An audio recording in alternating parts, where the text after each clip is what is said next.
So today we've got something quite special, and I say special because I haven't ever covered anything about GDKP runs before. So if you absolutely hate GDKP runs, this might not be the video for you. But if you've always wondered what they are, how they work, what happens behind the scenes, the sort of gold that people really make, and maybe even some funny things that you've never even heard of or thought of before, then this should be pretty good. So I'm actually joined by Athelston. Hi, Athelston. Hello. Tell us about yourself. Like, why are you here? We run myself and another guy called Knox, who's the GM of Havana Room.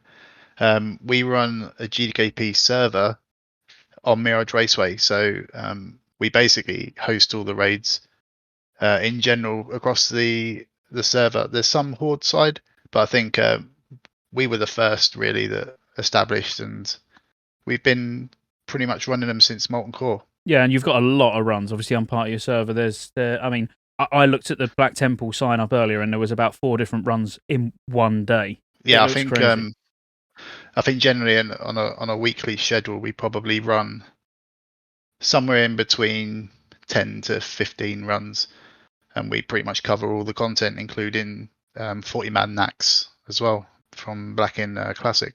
Yeah, I mean it's crazy. As I say, yours is the only one that I know people rave about. You know, there probably are, like you say, there probably are other GDKPs, but yeah, yours is definitely the go-to GDKP Discord on Mirage Raceway, certainly. So, on that basis, what is it? Like genuinely, for people who, are like, they've heard about it before, but don't really know what it is, like try and break it down. So, Gdkp stands for Gold DKP. It's essentially a loot system that not many people are familiar with, but the raid will clear content. The master of loot will collect all the loot up, and at the end of the raid, every piece of loot is auctioned, and players will pay in-game gold to bid against each other on the items that they want. Mm-hmm. What happens then is once all the items are sold off, we have a pot of gold, which is then distributed amongst the raid. Generally speaking, it's on an equal basis. Some servers do percentage cuts based on performance. That's not what we do, but if you come and you don't buy anything, you'll get paid gold, and if you come and you do buy stuff, then you get your loot. Yeah, and if you buy stuff, you still get a cut at the end, don't you? So you sort of I'm not saying you end up even, but if you buy one piece of loot in, let's say, tier 6. By the time you've got your cut at the end, as long as you haven't bought glaives or something, sometimes you almost get an item for free, or that's how it seems when I join the run. If you keep an eye on what the pot is, and you can have a relative sort of guess at what the cut or the share per raider will be, you can kind of bid within those means anyway. But in generally speaking, you can kind of come and buy maybe 1 or 2 pieces even, and still walk away with a little bit more gold than you started with. The whole premise of this video really is for me to talk to someone like you who actually knows the ins and outs of it, because I know the ins, I don't know the outs. I know about getting in a GDKP run and what I need to do when I'm there. But even that, there's probably some things that people are not sure of. So we'll dive into that more shortly. But when it comes to GDKP runs, for somebody who's hesitant, let's say someone's watching now and they're like, I don't really know about joining a GDKP run, what are the pros and cons? Like, what would you tell someone who's never done one before? What would you tell them are the good things about why they should be doing it, or the bad things about why they should be avoiding it, if there are any bad things? So I think the first thing to say really is that Gdkp as a loot system, Blizzard isn't opposed to it. So it's not like you're buying items for real money transactions. You're actually buying items for in-game gold. There is a tenuous link there to various websites that do sell gold, but that's not something that we necessarily encourage. The pros of it really are, like, if you're after a very specific piece, you can come to a Gdkp. If it drops, you're kind of in control of your own destiny, in as much as you can get that item if you really want it, as long as you've got enough gold to outbid the people around you in the raid. So I'd say that for targeted pieces and generally just gearing up alts, it's a very good system, because the Gdkp runs on a basis of boosters and buyers. So we'll have a raid stacked with guys that are fully kitted out, which carry the raid, and we can bring along like literally fresh Ding 70s. So I think that's like the biggest benefit is like you can get the targeted items that you want, you can gear alts, and it's obviously a bit of a gold farm for those who are fully geared and use it as a come to GKPs as a booster. Mm-hmm. Yeah, no, that makes sense. So, what about are there any bad things? You know, is there anything where like you do a GDKP run and you're almost like, oh, should have just done a soft reserve run or a guild run, or you know, is there anything that is a bad side to it? Personally, and I'm a little bit biased, of course. I don't think there's any sort of real downsides. I think the only time there's people that are disappointed is that if maybe that we come along to a run and the items that they want drop, but they haven't actually really got or managed their expectations on how much gold they're bringing and can they actually buy them. I think sometimes can be a bit disheartened, but in general, I don't really see any downsides, and certainly we don't get any feedback saying that people dislike GDKP. So that's quite interesting that you say about managing expectations. You know, when you're joining a run, and let's say I'm just going to just any item, whatever, like Tsunami Talisman, for example. You know, let's say that's the item that you're going into SSE to try and get. The thing I love, and I mentioned this before we actually started recording, was the fact of how transparent you guys are as well. Where on your server you can manage your own expectations because you've got a gold log which shows how much every single item's gone for historically, with screenshots showing the total part of how much people, the cut that everyone's going to get from that total pot. So you almost can do that, can't you? You can have a look through the last few weeks and go, generally, Tsunami Talisman goes from between 1,000 up to 5,000. So you can't, I know it's not a true science, you can't exactly always go in and go, right, I got 5k gold, I'm winning it. Because you could always have that guy who's still got more gold than you and really, really wants it. But, I mean, that is a good thing from my perspective. And I don't know if is that normal? Do all GDKP servers have that gold log, or is that something that you guys sort of, I don't know, came up with? I think most GDKP servers will have like that transparency. So I think it's really important because I think when people are trusting you to handle their gold, deliver their items, and then give the share out at the end, I think it's just really important that no one walks away from it and can turn around and say, "Oh yeah, well we did this and the raid leader scammed us." And like we've been going now for since Molten Core. We wouldn't have the community that we've got and the Discord and the size of the community and the amount of raids that we run if we were scamming people. So I think that's just really reassuring for people that do join GDKP, is that they really understand that they're walking into something that's run fairly and it's run efficiently, and they know what to expect before they get there. Yeah, no, that's fair. So moving on slightly from pros and cons. So let's say, me, for example, let's say I'm in a small guild of friends. That's it. There's just me and a few people, I don't know, let's say that I work with. And, we like just being on our own in our guild. Are GDKP runs a way of, like, do you see it as an actual way of progressing content to a certain extent? I know you don't join GDKP runs to necessarily progress, but do you feel that, like, now, and particularly going into Wrath of the Lich King, you could actually enjoy yourself, raid every week, experience all the content from hard modes to heroics? Or is it more that you sort of you should have your own guild that you raid with, but occasionally join GDKPs? I know that's a bit of a double question there, but that's fine. I feel like it's certainly a viable prospect, but at the end of the day, the GDKP is the GDKP. So if we're bringing people that are maybe, let's say right now we've just started somewhere. So let's say there's a guild progressing tier 5 still, and they wanted to come and join our GDKP and see what Black Temple's all about. That's absolutely fine. We've got no issue with that.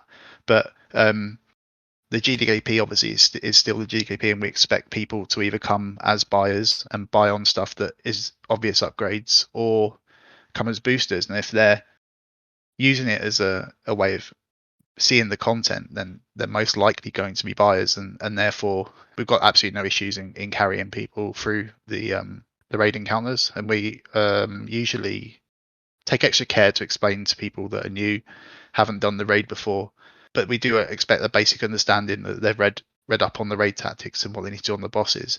So yeah, we can totally bring people, but we just need to know in advance so we can kind of build the raid comp around them and make sure that they're looked after when they actually come to the raid.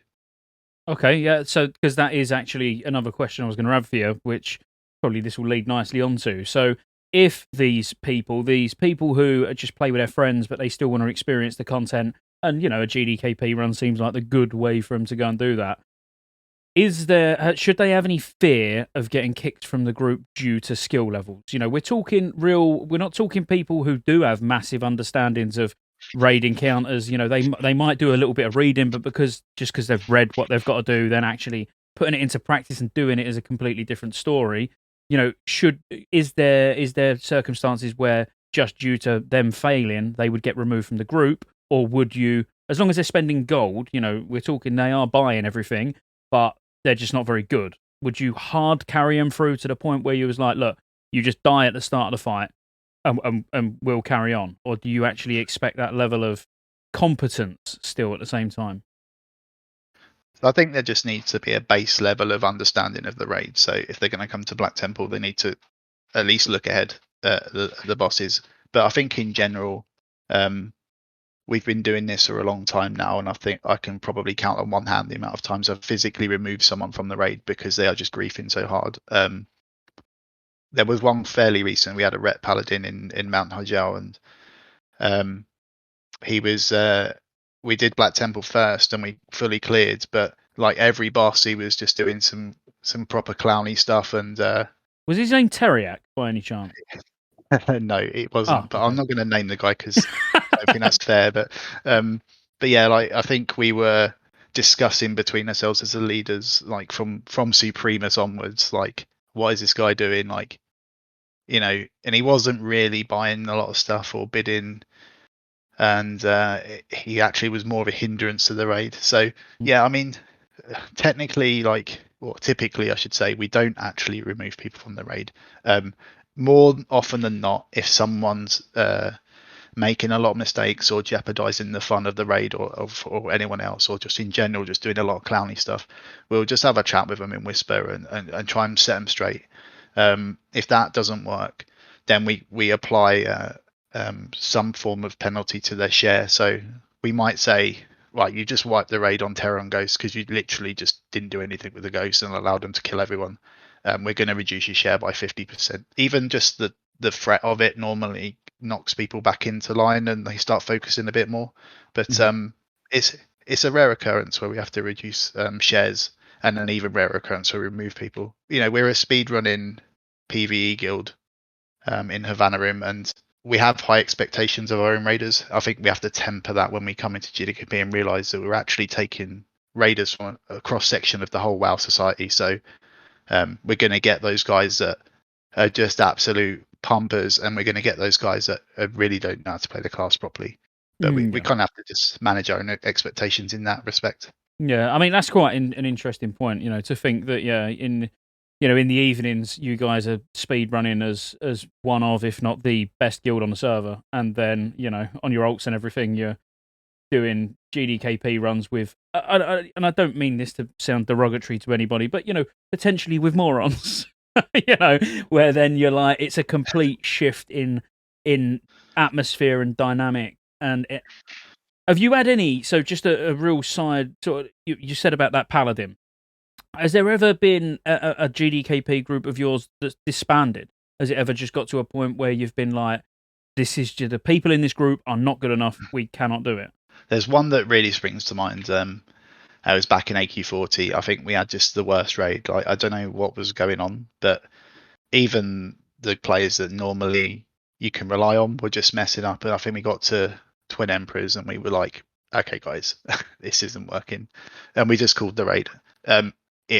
It's even rarer than removing people from raid. It's I can think of maybe 3 times we've done that.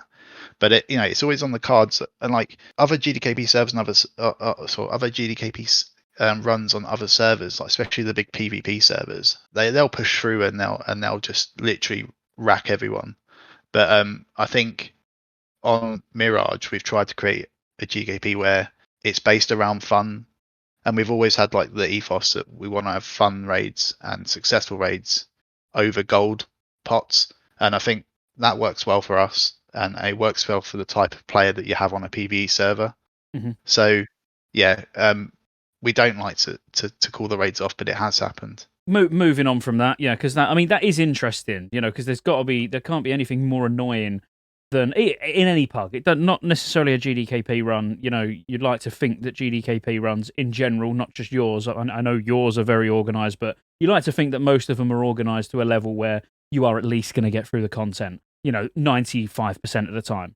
If you have that odd bad night where things go wrong, that sort of can't be helped. But there's got to be nothing more annoying than sort of go into a GDKP run, you've got all your gold that you've been farming or you've been buying, and then, ready to get items, and then it falls apart at the first boss or something like that. So, yeah, I just wondered about people being kicked or, actually as a raid failing, but it's good to know that it don't happen very often. Now, I've got to ask, and this is probably going to be one that you're going to squirm a little bit and not going to be particularly comfortable talking about because it's what you guys do. But there is a lot of stigma attached to GDKP runs. When it comes to RMT, buying gold from G2G.com and then all of that gold that's being bought, being circulated around these GDKP sort of organizations or whatever you want to class them as. And I want you to be as honest as possible. I know you are going to come in from a biased perspective, and I'm sure I would if I was, sat in your chair. Do you feel that a lot of the gold that's used in these GDKP runs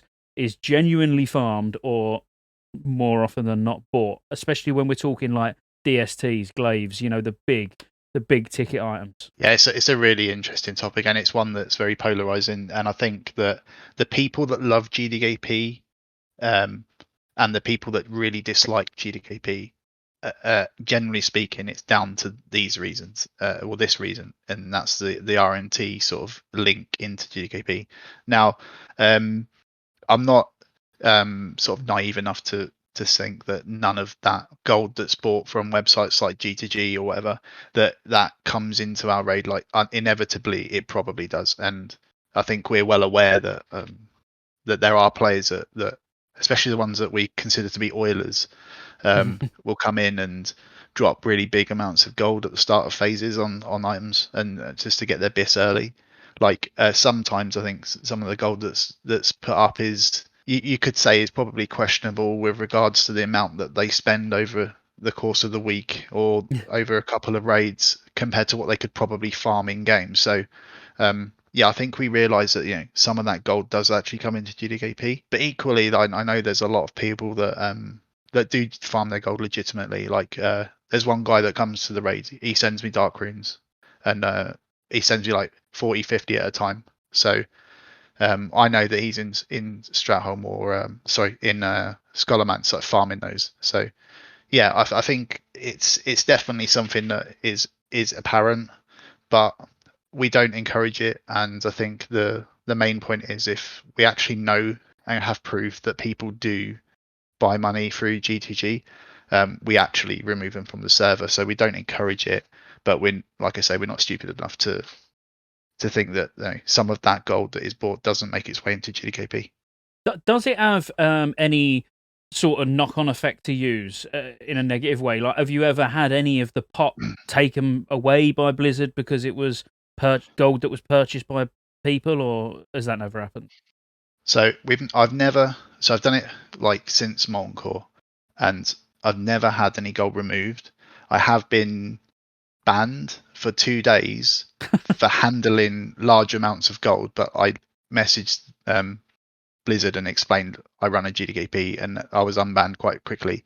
But I think that was because we were moving like a gold cap plus between people, and it was during TBC as well. So yeah, that's happened, but no one's ever been banned as far as I'm aware for participating in our raids, and no one has been banned as far as I'm aware, or had gold taken from them they've earned during a GDKP.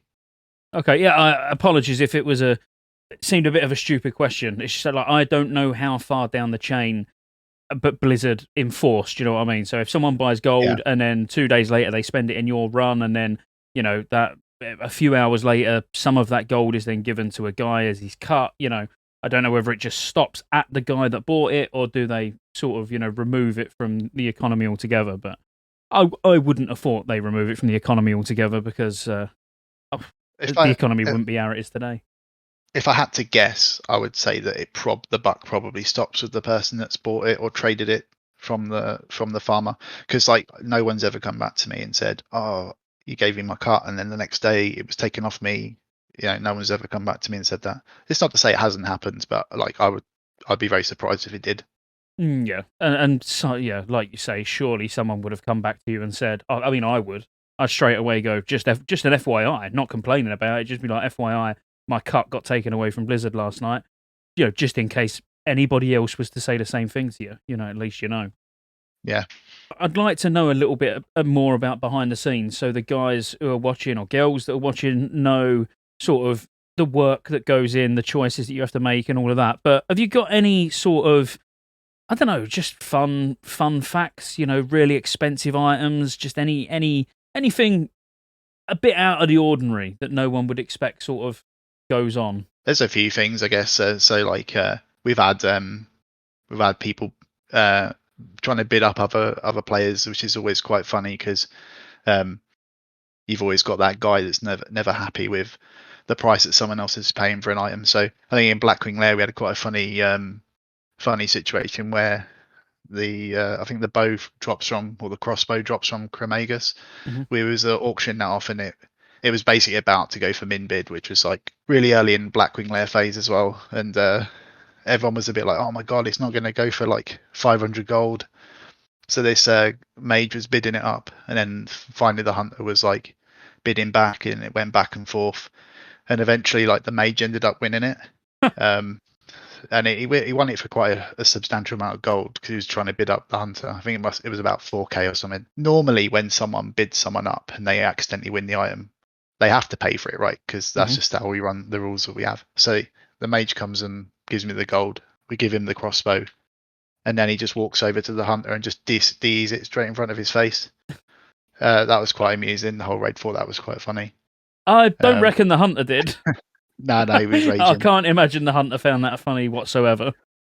I think the mage was one of the Maradon boosters, so he had quite a bit of flex in his gold pocket. But yeah, he just like D'd it straight in front of him. It was quite funny. Wow. I think over the course of the whole of Gdkp, like last count, we was over 3 million gold distributed, but we must be closer to 4 million, if not over that now. Over the last couple of years, that's like a fun fact.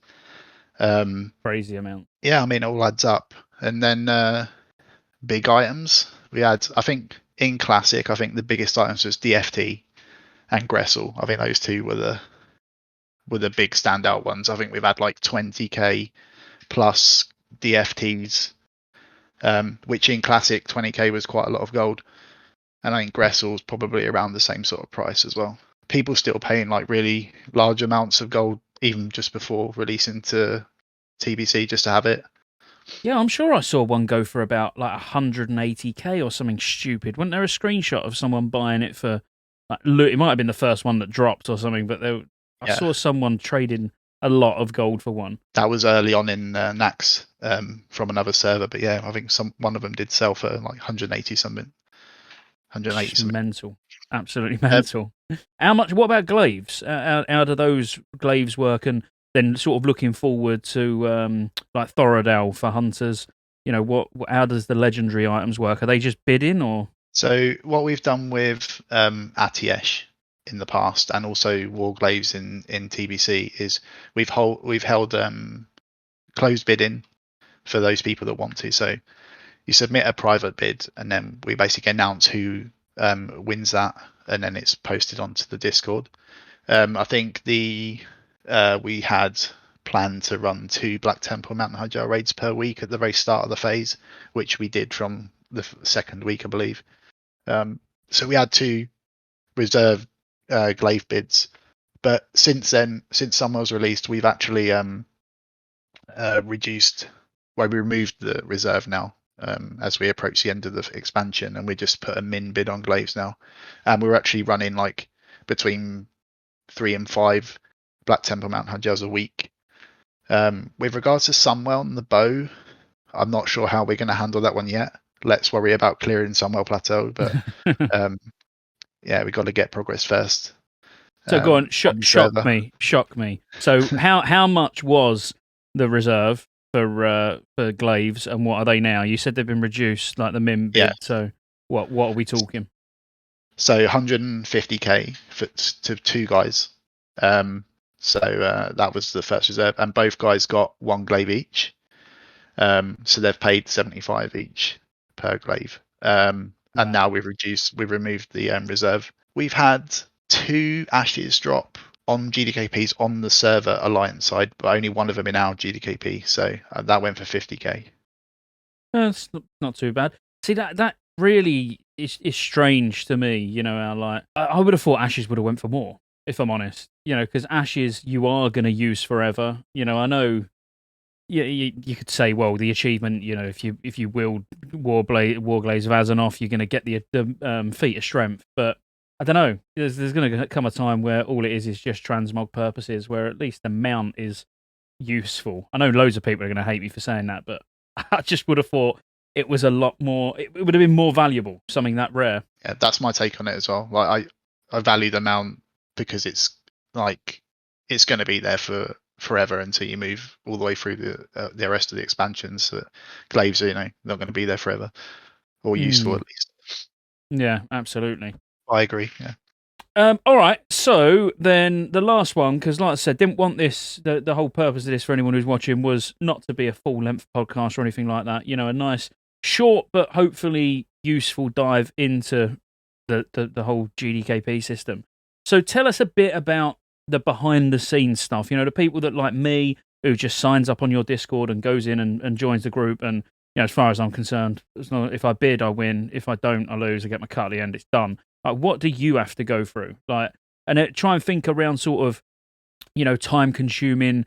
You know, are they really profitable for you guys? You know, with the cut that you take. Obviously, you expect to take a cut because of all the effort you're putting in. But just a little bit of a dive, a little bit of a look behind the curtain. Yeah. So like I think we run our GDKP slightly different to some servers because we've actually got like a group of leaders.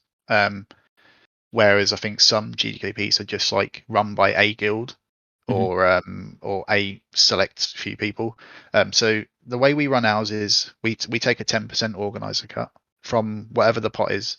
So that goes to the organizers, and it'll go to the raid leader and the master leader. So we run our raids in pairs just because it's a lot easier for the raid leader to concentrate on raid leading and the master leader to handle all the loot and pick up all the stuff, because it just slows the raid down if you're trying to do it solo. So typically, unless there's any particular reason why, there will always be 2 leaders per raid, and that's how we run that. Currently in our GDKP, we've got myself and Nox, who are the Discord owners. We run some raids per week, and then we've got 3 other pairs. So we've got 4 teams of 2 guys running raids for the server. We're pretty much at capacity with regards to the amount of raids we can run, fitting around our guild commitments as well. Behind the scenes, so we kind of work on like a weekly rota where Monday night what we'll do is we'll fill out like a spreadsheet about when we want to run our raids and what type of raids we want to run. Then what happens is on Tuesday they'll get posted, and then the first raid will happen on Wednesday normally. With regards to like rostering for the raids, we ask everyone to provide their budget. It's not to sort of like stack people and take all the guys with the most gold. We'll still take people with like 5k to spend. And we also ask them for their shopping list, and it's mainly like people get really defensive sometimes. They're like, oh, why do you want to know how much gold I've got? Or why do you want to know what items I want to buy? It's like, because we don't want items to go like de-eat. So we had like a run Black Temple the other day. It was super low pot, and I think we de-eat like 15 epics or something like that, and that's what we're trying to avoid. So collating all that information and then putting it into our spreadsheets where we can kind of track what people are after and everything else. That takes quite a lot of time. Inevitably, our runs are oversubscribed normally, so we're trying to fit like 40 guys into 25 slots. So what comes with that is, yeah, we can fill a raid, but we can't keep everyone happy all the time. So it's really difficult to manage who gets a spot this week and then maybe they're benched, and we need to try to remember the last time we brought them along, because we sometimes get people messages and say, why am I not getting rostered? Have I done something wrong? It's like, you haven't done anything wrong, mate. Honestly, it's just we're trying to like herd cats here and get everyone into a raid and not leave anyone out for too long. Yeah, so it's quite a lot of work behind the scenes to make sure that, because we're providing a service at the end of the day, make sure everyone's happy. Yeah, absolutely, and I can actually vouch for exactly what you said there in terms of like being fair and taking people, because I only joined the GDKP server a couple of weeks ago. You know, like before we started recording, I even said to you, it's not that I've got an issue with GDKP runs. It's just never been something that I've really dived into or been pulled towards. But I'm actually starting to enjoy it now. But I got took to the first run that I signed up to with quite a low, I sent my budget in, it was quite low, whatever I said, I might have said 10k or something like that, wasn't a lot, and there was, I don't know, let's say 40 odd sign-ups, but I got took, so my shopping list must have sort of fit in with the rest of the group, where you was like, well, hang on, he wants this item like Tsunami Talisman, because I think that was what I put down as one of them. And then Mike, who's an officer in our guild, was absolutely shocked that you guys took him last week. He rang me on Discord and was like, I've got in a GDKP run, and I said I've only got 3k, and he still got in. He was shocked that he got invited with such a, I think it was only like a tier 5 GDKP. But yeah, so it goes to show that you're not literally just going, we'll take this guy, he's got loads of gold, because neither of us would have been in those runs. I think like the worst thing is if you have a GDKP that's doing that, where they're just looking at literally maximum gold value. Yeah, you can milk the community for so long, but eventually people either wise up to it, that you're stacking them against other like Oilers, or they've just got no gold left to spend. And I don't think that's fun for anyone, right? So we just want everyone to be able to experience it if that's what they choose to do. We want everyone to have a good time, and we want everyone to make a little bit of gold or get the items that they're really after. And I think that's like why we're quite successful, because we're not really doing performance cuts, as some GDKPs will give more gold to the guy who does the most DPS compared to the guy that does the least, or they'll give more gold to like the main tank and less to the off tanks, and they'll divvy it up depending on performance. We've tried to stay away from that, even though sometimes we really wish that we could do that, because there's just some people that are just being carried so hard. If you have those type of people, you just don't really bring them again, because they're not really carrying their own weight. They're not bidding on stuff. So yeah, I think if we're stacking people against it, it just works against us in the long run, because people will end up going to a different GKP where that's not happening, and they feel they're getting value for their gold. Yeah, I mean, it is, as sad as this is going to make me sound, it is really exciting though. It's more exciting like loot distribution in a GDKP run. When you start seeing 2, 3, 4 people bidding on an item and just watching it go up and up, it's like, it is actually that's what I like about GDKP runs. I'm not really that bothered about the rest of it. It's just exciting at the end, just hoping that people go nuts, because you don't know, do you? I mean, I've seen, I think in the tier 5 one I was in the other day, there was like, let's say, I don't know, two sets of legs, a particular tier token that dropped. The first one went for, I don't know, like 2k or whatever, and the next one went for min bid, and no one else bidded on it again. And I do sit there and I'm like, that's mental. Like, how has that physically happened? How was there 4 people bidding on it, on the last one? Now it's exactly the same item, and one guy got it for min bid. So I do find it quite confusing as well. I mean, it's funny, like sometimes you'll get like two token pieces, say like 2 Conqueror legs, and then you'll get the first one and you'll put it up, and then it'll go for like 4k, and you put the second one and then it goes for like 8k. And you're thinking, damn, you should have gone hard on the first one. Yeah, it's kind of funny how that works sometimes. It's crazy. I mean, that's basically all the questions that I had. Sort of, we've covered what it is. Bit of sort of a dive into how you decide who's joining, and should people actually do it? Is there anything else that you think you want to add that we haven't covered? No, I think we've covered like most of it. Just to let people know that if you're not really familiar with GKP, like, just go to one, see how you find it. The worst that's going to happen is you're going to walk away with a bit of gold. I got into GDKP because I didn't have time to do the traditional farms and support my raiding with the gold that I was making doing that. So I got into Gdkp to try and make a bit of gold and try to like fund my consumables and whatnot.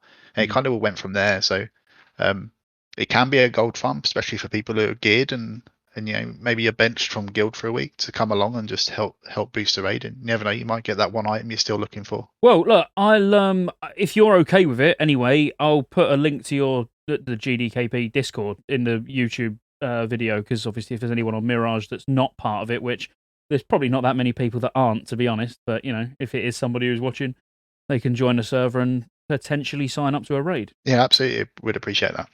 Cool, great stuff. All right, well, look, thanks for taking a good hour, over an hour, to talk to me about this anyway, and I'll speak to you soon.